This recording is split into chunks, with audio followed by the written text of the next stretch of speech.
Friends, welcome back to my channel. இன்றைக்கி என்னோட own earring கலெக்ஷனுக்கு வந்து எந்த இயரிங் பார்க்க போகிறோன்னா 3 ஆக்சிடைஸ் பீகாக் டிசைன் இயரிங் பார்க்க போகிறோம். அதில் வந்து ஃபஸ்ட் ஆக்சிடைஸ் இந்த இயரிங்லாம் வந்து நான் எங்கே வாங்கினேன் அப்படின்னு தெரிஞ்சுக்கணுன்னா மறக்காமல் இந்த சேனலை சப்ஸ்கிரைப் பண்ணி அடுத்த வீடியோ கண்டிப்பாக பாருங்கள். ஏன்னா அடுத்த வீடியோவில் என்ன இயரிங்ஸ் எங்கே வாங்கினேங்கிறத அடுத்த வீடியோவில் கண்டிப்பாக சொல்கிறேன். மறக்காமல் சப்ஸ்கிரைப் பண்ணிடுங்க, கமெண்ட் பண்ணுங்கள், லைக் பண்ணுங்கள், ஷேர் பண்ணுங்கள்.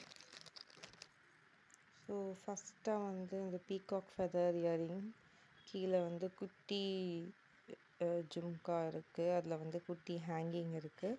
So silver hanging. ஸோ இதுதான் வந்து first peacock feather earring. So next peacock feather earring என்னென்னு பார்த்தீங்கன்னா, இது பார்க்குறதுக்கு இந்த கோகோனட் ட்ரீயோட லீஃப் மாதிரியே ஷேப் இருக்குது. கீழே இந்த ட்ரையாங்கிள் பீகாக் ஃபெதர் பேட்டர்ன் இருக்குது. அண்ட் மூணாவதான ஆக்சிடைஸ்ட் இயரிங் என்னென்னு பார்த்தீங்கன்னா, குட்டி ரவுண்டில் பீகாக் ஃபெதர் டிசைன் இருக்குது, கீழே ஜும்கா தொங்குது. ஸோ இதுதான் வந்து என்னோடய 3 silver peacock feather earring. So